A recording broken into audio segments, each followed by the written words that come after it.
are dangerous because they are kids, so probably they're going to have a saving grace justice for so person, so they just want to do what they see others doing. So and most of them, their parents do not pay attention to their child. They feel like you're a lady, you should have respect, you should have others, be demure, be mindful and all of that, but they fail to see through. Actually, we are beings, we ladies are, we love doing things, we love trying things. We want to even endanger ourselves and see ourselves bring ourselves out of those dangers.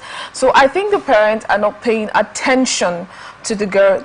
Some of them are also not paying attention to the boy child, because if you don't pay attention to both, they will just be misled. So, and I also think the girl child ones has a lot of influence out there, because girls, when they meet their fellow girls, they keep that they don't even do, and then when you try to do it, you get stopped. So I just think it's influence, because if your parent is not teaching you, then someone is definitely teaching you out there. So what do you think the role of religious bodies are? What should the role of Nigeria is a very we're getting there. We have a story on that. We are getting there. We have a story about the rate at which religion has overtaken Nigeria. It's either you're this way or you're that way.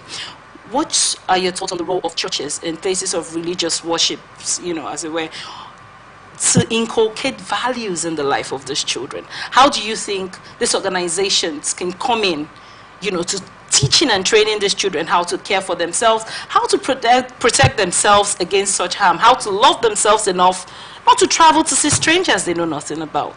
I actually think that has been going on.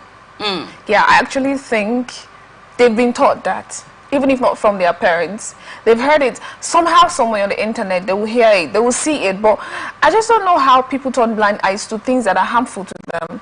Because I've been on the internet a lot of times, I've heard news, even preachers and all of that. I've heard, don't do this, it is harmful. Don't do that, it is harmful. But day by day, it's like they don't even see those things. They just want to dive into that thing that this person just told you it's harmful. It's just like telling a child, don't put your hand in the fire, it's going to burn you. And then you leave, and the child goes to put his hand in the fire. It's not like he didn't hear. He just want to know what that burn feels like. So I think maybe they want to know what it feels like so that they can have experience to tell someone else. Maybe experience is the best teacher. So they want to learn for themselves. Hey, my mom doesn't know what she's saying, so I want to know what it feels like myself. Maybe she has had her own time, she did or she didn't tell me about it, but I want to also feel it. So I think the church is playing their role, maybe not effectively, maybe they might have some lapses they need to fill, but the family is really not playing a lot of role now, because I know someone that the baby is really, really small, and then has a gadget, has everything, very small growing up, and there's a time that child will get to, and the child will even know what is not supposed to know. I'm sure he's even knowing it now. So the internet and everything going on now, people just need to be careful, because parents need to keep what you don't have to like monitor. There's how you care for your child. They will tell you things. There's a way you care for your baby girl or your baby boy. I've seen people that are so close to their parent that they could even tell their parent the day they lost their virginity and all of that. It's depending on how you are relating with them from when they started knowing stuff. So it's just the relation you have with them that will make them come to you when they need to know something other than going to someone out there to learn that stuff. Because learning from you, you're not going to teach them the wrong way. But if they go out there, someone will be like, you can just try it out. It's not that hard. That's how abortion started. It's not that hard. They just lay down, and before you know, you're up. But if you go to your mother, I'm like, Mom, probably I'm pregnant, this is it. She wouldn't want you to go do abortion. She would tell you the right way, and that way you will be proud of it, because I'm sure every single person that has done something bad out there, in the future, they definitely will regret it. They might not know it now, but I just think we need to pay attention. Be intentional about being friendly with your children, don't be too like a monitoring spirit, because kids don't like that. So just be there for them so that they can be able to open up to you when they need to know something, instead of going out there, because it's that time they go out there, they get misled. They're fed with the wrong information. Thank you so much, Mr. Marachi, for that great insight. We go straight into Lagos State Environmental Protection Agency. LASEPA has sealed several establishments, including the Redeemed Christian Church of God Parish, hotels, and other businesses for allegedly violating noise pollution regulations.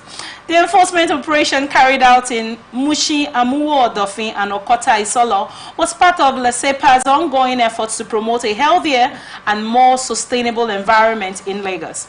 In a statement shared on its X handle on Thursday, LASEPA identified the affected establishments as Daily Bakery, Redeemed Christian Church of God, GAC Universal Allied Limited, Ideal Standard, Fran Jane Royal Suites, Garden Haven Resort and Suites, Festival Hotel Conference Center and Spa, FS Service Center, and Mulling Round Ventures at Oliver Mall. These establishments were reportedly shut down for failing to comply with environmental standards despite receiving prior warnings. Dr. Babatunde Ajayi, General Manager of LASEPA, emphasized the agency's zero-tolerance approach towards activities that endanger public health and community well-being. He said, environmental protection is a shared responsibility. As a government agency, we are committed to enforcing all necessary measures to ensure compliance with environmental laws. Noise pollution, the improper siting of hazardous facility, and other infractions severely impact public health and quality of life.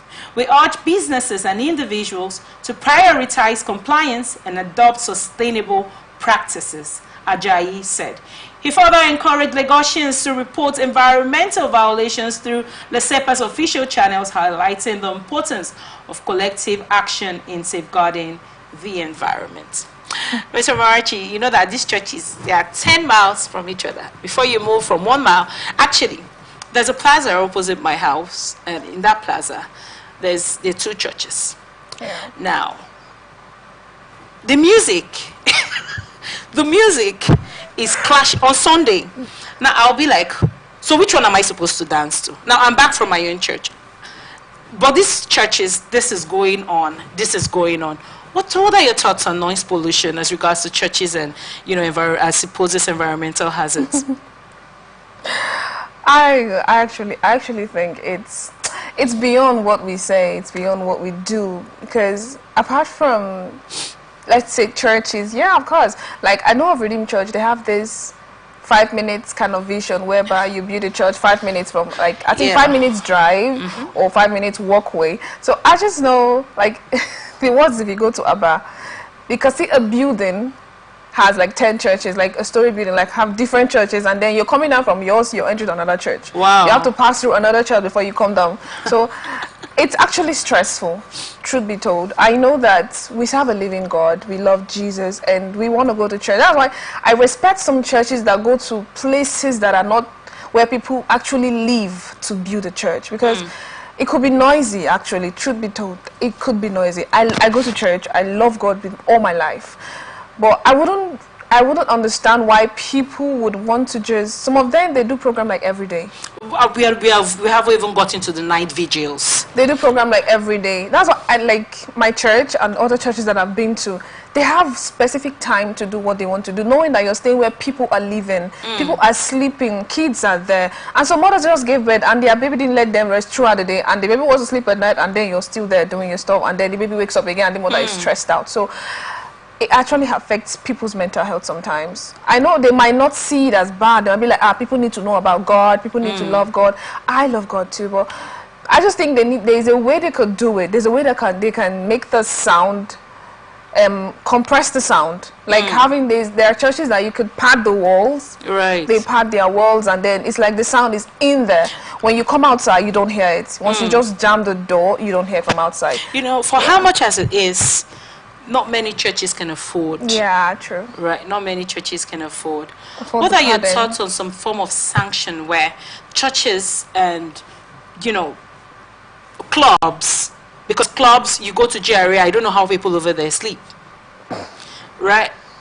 Clubs and all of those what are your thoughts about those people that have such businesses, having their businesses cited outskirts of where people actually live, like you earlier mentioned? What are your thoughts if government sets up a policy of that magnitude to curb the noise?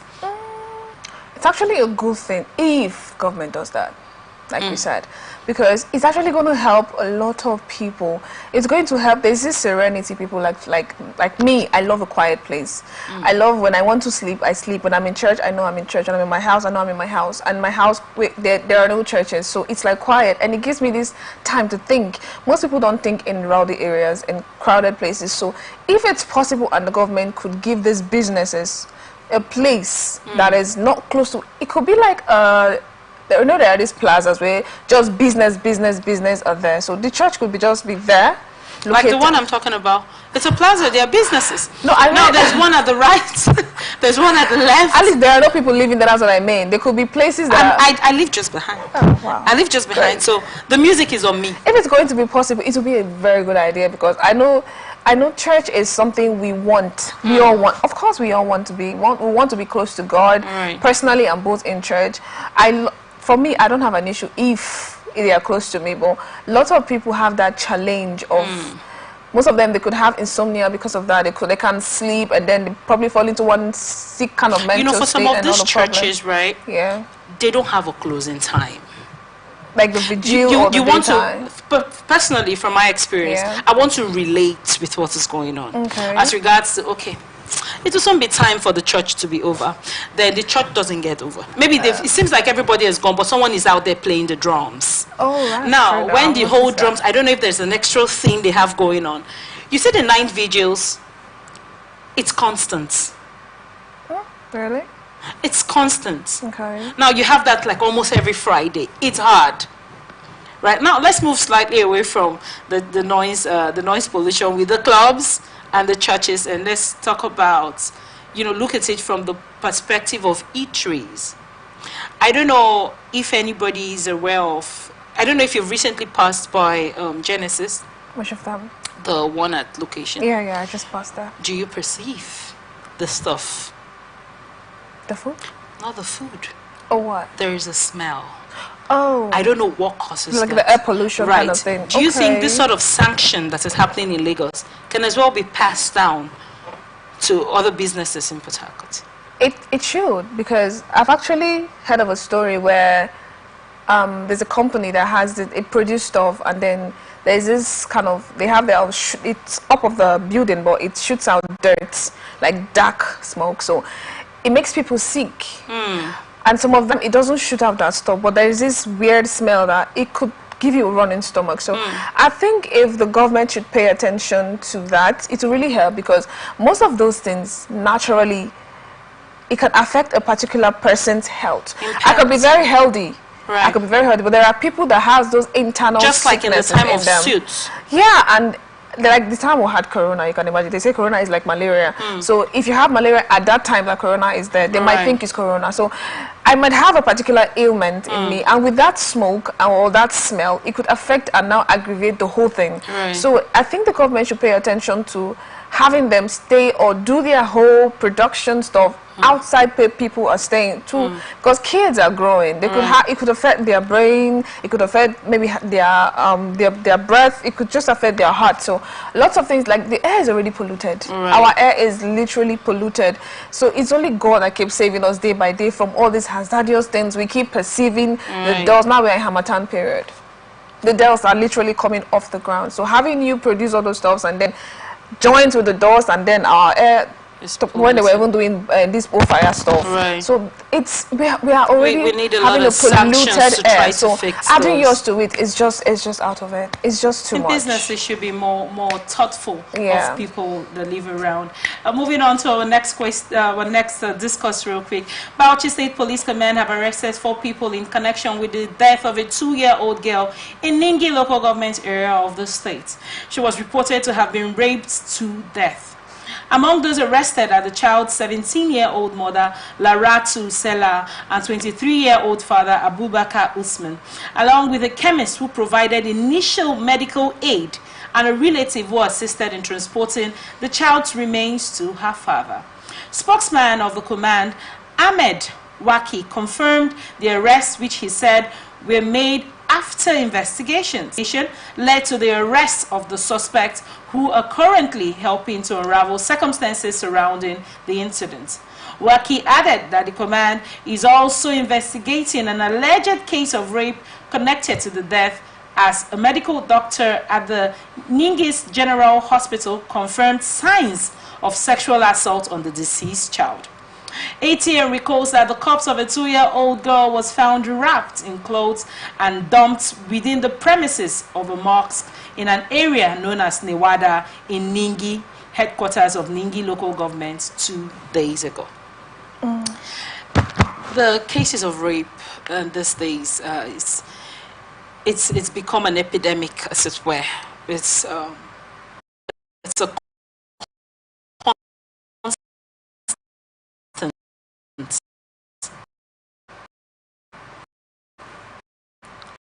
What are your thoughts on why the cases of rape has become prominent in recent times? What do you think has made it so bad? A 2-year-old child is a baby, a snake, and consider it a pet. Yeah. A 2-year-old child is someone that can see a bear and consider it a fluffy teddy bear. Why do you think this has become on the rise? This is actually a very strong one because people are actually heartless. Let me start with that.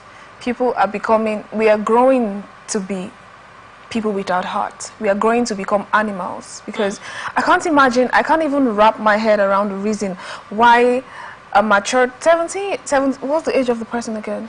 Oh, her mother is 17. No, the person doing the rape, the father, right? We are not even sure who the person is because they're still trying to find. I can't wrap my head around why you would rape a baby. I won't say a child is, maybe let me say a child is the one that is even grown. A baby, and I just think the mother is actually careless. One, the mother is actually underage because she's 17. Yeah, that's what I'm saying. She's literally careless because you know what we have currently in the world is a child raising a child. Yeah, that is basically even grow. Right, you're growing into a baby. Like you could imagine. I'm 20 something, I'm 17, I'm 15, and I have a child that is almost, and I'm going to 20 something, and I'm having a child that's almost my age.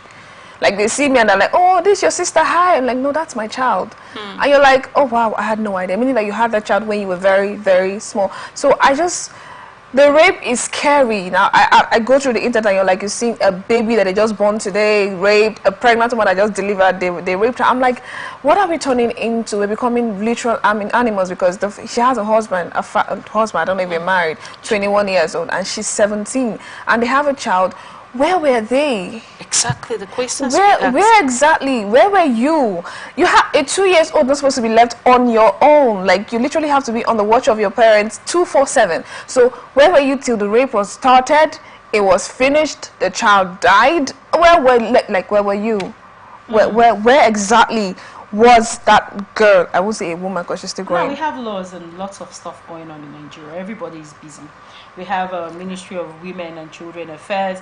We have the Child Rights Act bill. We have Violence Against Persons Prohibition, the VAP Act. We have all of this. We have NGOs. We have bodies. How do you think these agencies can come together to sensitize parents? We talk a lot about talking to children in churches and religious gatherings. Yeah. We talk a lot about, sensitizing children. But I'm not of the opinion that we can have a well-balanced child without sensitizing parents. Because the children spend more time with their parents. Yeah, true. What role do you think agencies, Women Affairs, and all of these agencies that represent women, what role do you think they can play to help sensitize, parents, and to help limit the cases of rape? I actually think that you will only sensitize someone that is there available. We say go to human rights, and all of those stuff. And okay, what if they hold a seminar? What if they hold all of those stuff and then those parents are not there? They say they are sharing rights. Okay. The parents come out. That's true. They will, but if what if maybe let's start sharing rights to get this parents out? Rice is expensive, so they'll definitely come out. But what if they don't know? What if they are not? I think some people are actually in the dark. Forget that we have internet, we have the phone, we have the TV. Most people do not even know what happens around us. For non-profits, you hear most people say, all our work is based on societies or communities that are marginalized to the internet. So how do these bodies, how do you think they should circumvent themselves in a way that when they go there, they can talk to the parents? Just go and search for them. Go out, reach out to them since they're on you, because they probably don't even know you. They don't even know you exist. Because for a child to have that child and they are both children, even the man is also that they don't have access to what you need to give to them. So go to places like, that, okay, this is a bundu. You pack your people that are fearless. Right. Go there. Speak the language they understand. Go there. Have a person that can interpret in case they don't speak. Where you are and speaking for them to come here, most of them don't even know you. They don't even know you exist. They don't even know something like that happens. If they do, probably they would embrace it with their full hand, but they don't. So I think you should go to them.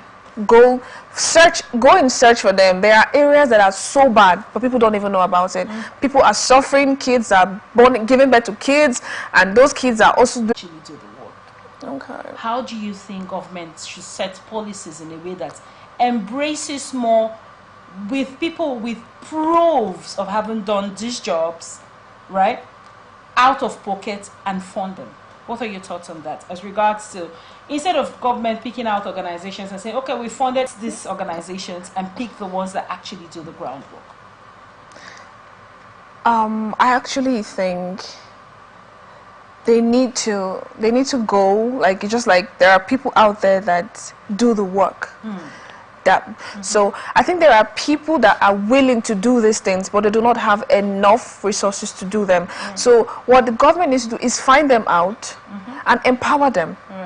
Empower them to go do these things that you know that they will do, and they bring proof to you, and you're like, yes, you're doing the work. So there are people out there that would do it willingly, but they don't have it. So I think they need empowerment to be on them. So you know that these people they're doing good. We are doing good to society, to humanity. So I just think they need to be more empowered and more reinforced. Thank you so much, Mr. Marachi, for that insight. Real quick, a Foundation of Psychiatrists in Nigeria has revealed that fewer than 200 psychiatrists are currently available to meet the mental health needs of over 200 million Nigerians. This startling statistic was shared by the association's president, Professor Taiwo Obindo, during the 55th Annual General Conference and Scientific Meeting in Ilorin. Speaking at the event, which centered on the theme, prioritizing mental health needs of Nigeria in a depressed economy, an urgent call for integrated, comprehensive, and sustainable interventions, Obindo highlighted the severe impact of the Japa syndrome on mental health practitioners. The exodus of professionals seeking better opportunities abroad has left those remaining in Nigeria overworked and underpaid. Obindo also decried the inadequate attention given to mental health by the government, noting that Nigeria lacks a dedicated ministry of mental health, unlike countries such as Canada. He underscored the urgent need for increased budgetary allocation to health. These challenges, the APM president celebrated the enactment of the Mental Health Act of 2021, which replaced the outdated Lunacy Act of 1958 after decades of advocacy. He called for its full implementation to improve mental health care in the country. The guest speaker, Professor Owindoho Udofia of the University of Calabar, disclosed that the 12% of Nigerians suffering from mental health and behavioral disorders. He critiqued the cultural and professional barriers contributing to the underdiagnosis of mental illness, including misinterpretations of culture-specific symptoms and outdated perceptions among some medical practitioners. Meanwhile, Kwara State Commissioner for Health, Amina El Imam, represented by Dr. Misiliu Odinia, urged psychiatrists to prioritize public education to counter the stigma surrounding mental health. She emphasized the importance of collective efforts to address the myth perpetuating mental health discrimination. Separately, the issue of Japa syndrome, the mass emigration of Nigerians, continued to resonate. A Nigerian professional who relocated to the UK with his wife in 2002 shared insights into their decision to leave, citing a lack of prospects in Nigeria. Their move cost them about 10 million naira, reflecting a growing trend. Statistics show from the UK government that 255,000 visas were issued to Nigerians between April 2023 and March 2024. Mrs. Amarachi, now we talk about rape victims, we talk about drug abuse. All of these people need mental evaluation. Of course. What are your thoughts on having only 200 in Nigeria currently? It's actually very draining. That is my thought. It drains you because if there's a job and it's being shared amongst enough amount of persons, you have your mental health good. It will be stable. It will be fine. But when you have to do a job that 20 persons are supposed to do alone, your brain is not going to function well after a whole day. Right. Because we need to actually put enough person in a facility for it to work. Even in a production company, if the person on the generator and the person that is supposed to on the lights and the person that is supposed to start production is the same person, it might affect them. So there's a person to on the gen, people are running. Because I heard of something that they pay them better out there than here. So I think that is why they keep going there. Do you think that the payments, the remuneration they get is a factor that makes them leave? I think so. I believe so, because I even heard of our web guys, most of them that left because they pay them well there too. So that is making us now to have few persons doing a group job. So it makes them stress. It makes them, even if they meet up to the end of everything, there might be a flaw somewhere. It might be something, it might affect them. It will not be like you're taking care of a mental person, but then you're going mental. Right.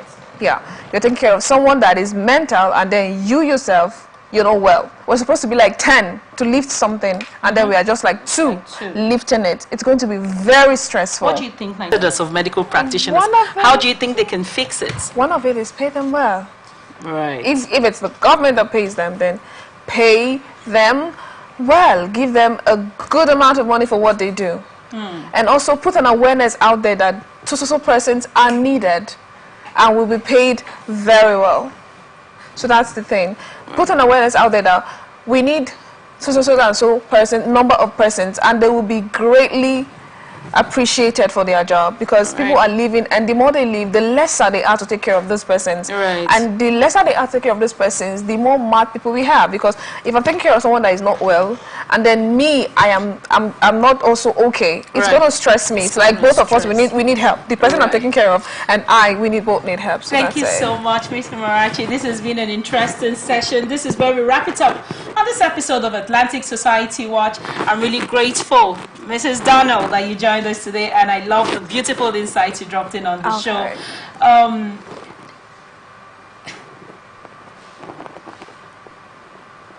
We are open for advert placement, news and event coverage, personality, society and political interviews, product, service promotions, and commercials. Remember to connect with us on all our ATN socials, on Facebook and on YouTube, Atlantic Television Network, on Instagram and TikTok, we're on Atlantic TV Network 1, on Twitter, Atlantic TV Net. Watch us live on our website, www.atlanticnetwork.tv. Always remember, peace and unity are the pathways to progress. Thank you so much for watching. I am Ataria Benjamin, and up next is Gaps.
From the lines across the ocean to the land, expert discussions on trending stories in politics, business, socio-economic, sports, and documentaries.